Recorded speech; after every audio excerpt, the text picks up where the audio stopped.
Hello and welcome to this video on overclocking. My name's Adam, also known as Rovano, and today we're going to be looking at overclocking a graphics card, specifically the GTX 970, even if it's the wrong way up. Cool.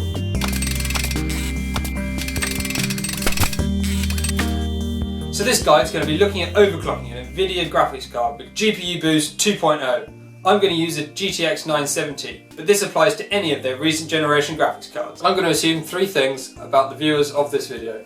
One, you know what a good quality power supply is and you have one in your computer suitable for your graphics card. Secondly, you're proficient at using a computer. And lastly, I'm going to assume that you can search the internet and install the software that's required.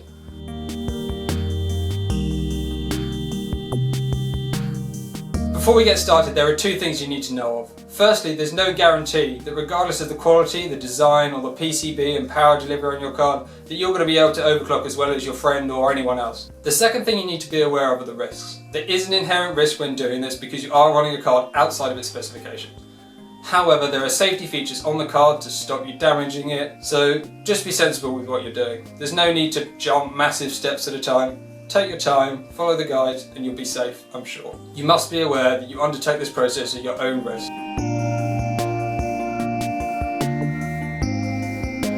So what is graphics card overclocking? Well, I'm not a computer engineer, so I'm going to sort of try and explain to you in the way I understand it, and a sort of layman's terms of what's going on. A computer runs at a certain clock speed or frequency. Different parts run at different frequencies, but they all interlink into the CPU. The process of overclocking is then changing this clock speed or frequency past its intended value. We do this in order to try and increase the performance of the card by forcing it to run faster than it was intended to do. As we do this, other factors come into play, such as the voltage at which it operates, the temperature that it runs. The process of overclocking, if you like, is balancing all these different parameters to try and optimize your performance of your card. From a layman's terms, it's not rocket science, it's just pushing the card further than it was intended. That's all.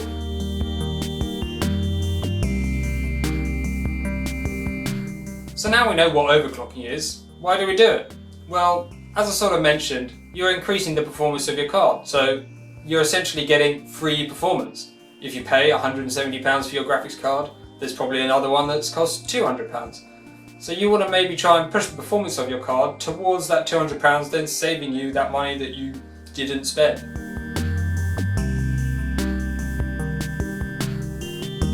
So there's a few things you're going to need before we get cracking.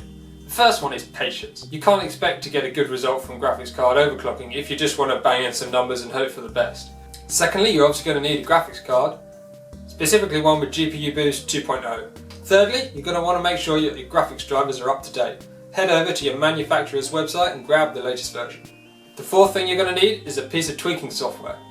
I'm going to be using Asus GPU Tweak, but if you're more comfortable with MSI Afterburner or EVGA Precision X, then you can go ahead and use those too. The last thing you're going to need, I'm going to call a benchmark suite. This is basically your tools to stress the graphics card. I'm going to be using Alien vs Predator benchmark tool, Sniper Elite V2 benchmark tool, and Resident Evil 6 benchmark tool. The last thing we need to add to our benchmark suite is Unigine Heaven. We use this for a longer stress test as the software runs in a loop, so we can leave it for hours on end and it would just carry on running.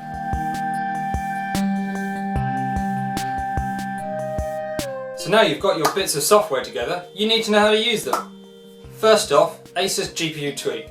You open it up and you'll find it's in standard mode. Click this button to turn it to advanced mode to give you all the features that we need for this video. Secondly, go into the monitoring window, click the settings button, and down at the bottom you want to enable the log. This will save all the data that we need. Go up to the top and change the time period to 1 second. This will give you much more accurate data. Of that checklist, we want to uncheck FB usage, VID usage, memory usage, and GPU fan utility. We don't need these for our overclocking guide, and it will make our log file much easier to read without them. To make changes, you can move the slider or type digits directly into the box. To apply these to the card, hit Apply at the bottom. If you wish to save it to a profile at the same time, click the profile number you wish to save it to before pressing Apply. So secondly, GPU-Z. Open it up, go to the Sensors tab. Down the bottom you'll see Perf Cap Reason. This tells you the reason why the graphics card can't overclock further. We'll use this in conjunction with the ASUS GPU tweak log to help us understand which is the limiting factor. Our benchmark suite, AVP, SEV2 and RE6, including Unity in Heaven, we all just need to open and run. That's it. A stress test is a stress test. Our benchmark suite, however, do have log files, so we need to find those. So here we can see the file location for AVP. Here we can see the file location for SEV2. If you wish to, you can copy these files into a new folder and rename them according to the settings that you were using at the time of recording that data.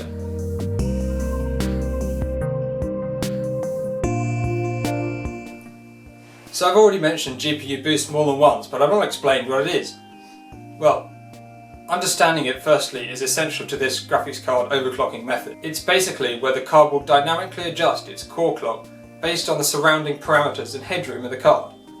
It basically allows the card's performance to increase until it reaches a point where there's a parameter that's stopping it from going any further. This can be the amount of power draw, the voltage, or the temperature. So we'll look at temperature first. This is very simple to understand. If your card has a maximum temperature of 80 degrees and it's running at 60 degrees, then there's headroom there. This means that you can further increase other parameters until that temperature raises to a point where it's limited. Secondly, we can talk about the power target. This is essentially the amount of power that's being drawn by the card. If it's set to 100%, that's normally the default. If we take it to 110, that means there's an extra 10% power that the card can utilise. Using more power will inevitably produce more heat, thus this raising the temperature, bringing that closer to its target. So let's have a quick look at voltage. It's a little bit more complicated. You may think that as you increase your voltage, it gives you more headroom for having higher clock speeds. However, this is not really the case with this GPU boost technology, because power is the current times the voltage. As you increase your voltage, you're also increasing the power usage. To an extreme, if you're overclocking and you're moving your voltage too far, you can actually pull the temperature and voltage so high that your boost clock will actually not be as high as before. This means increasing your voltage may reduce your performance. So the core clock and the memory clock are both frequencies on the card. One obviously for the memory and one for the core. The core clock will dynamically adjust using GPU boost. The memory clock will stay static. So the core clock, we want to increase the boost limit, so basically increase the target that the card is trying to achieve. It may surpass this and it may not achieve it, but you need to monitor that as you go along. So those are all your parameters. Let's get stuck in, go do some overclocking.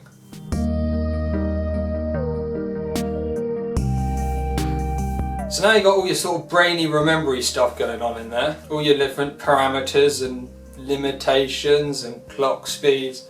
You need a procedure, a step-by-step to get you to your maximum overclock. We're going to start with a stability test. This is just to make sure that your PC is fine as it is. You want to run Unity in Heaven for maybe 30-40 minutes, and this will make sure that your card and rest of your PC are suitable at the stage that they're at to increase the overclock. If you're having problems with this test, or it's failing or blue screening or worse, then that's a problem that you need to address before doing more overclock. So the second step is to run your benchmark suite.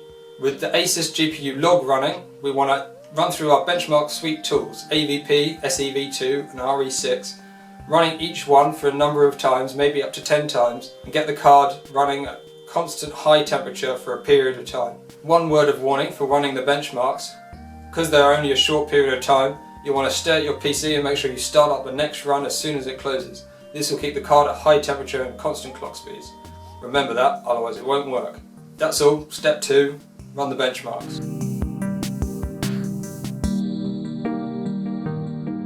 The third thing to do, we're going to have to adjust one of our parameters based on what's limiting the card. So the performance of the card will be limited by a parameter, and we need to remove that limitation. If you're changing your core clock, change it 25 MHz. If you're changing your memory clock, go for 100 MHz at a time. If you're changing the power target, 3 to 5% is probably a good margin. With the GPU temperature, personally, I would stick it at 80.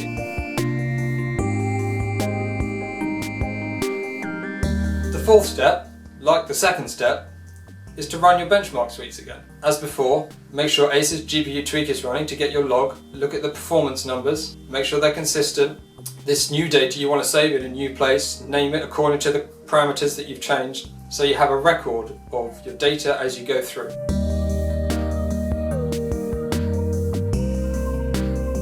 And then step 5 is make an adjustment. Analyze using GPU-Z and your Asus GPU tweak log which parameter is limiting the card and adjust it, and then carry on again. And then you just repeat this.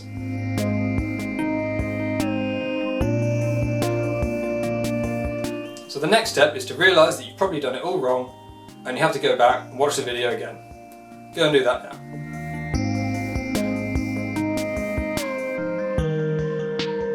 Make an adjustment, run the benchmarks. Make an adjustment, run the benchmarks. You'll find a point where the card just begins to fail. This could be in the form of stuttering or colour degradation or artifacts in the screen. You need to monitor that as you run. You'll find you'll get to a point where your voltage is your only limiting factor. If you wish to increase the voltage, this is the time to do so and the only time to do so. You may find as you increase the voltage, the performance drops, as I mentioned before.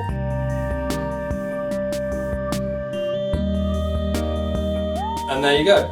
So much power! That's your graphics card overclocking.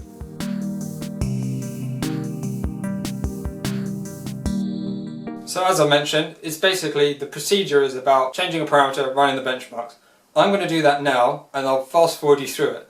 That way you can have a look at the procedure and see if you're doing anything slightly odd. If you are, don't. That's about all there is to it.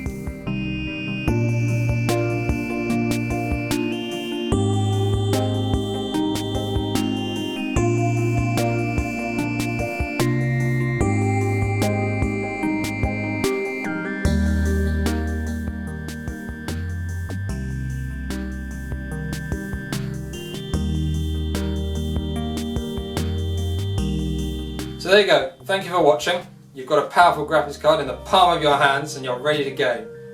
Good news. If you have any comments or questions, leave them in the section below. Like it if you liked it, dislike it if you have no idea what's going on. Graphics card overclocking, done. Yippee.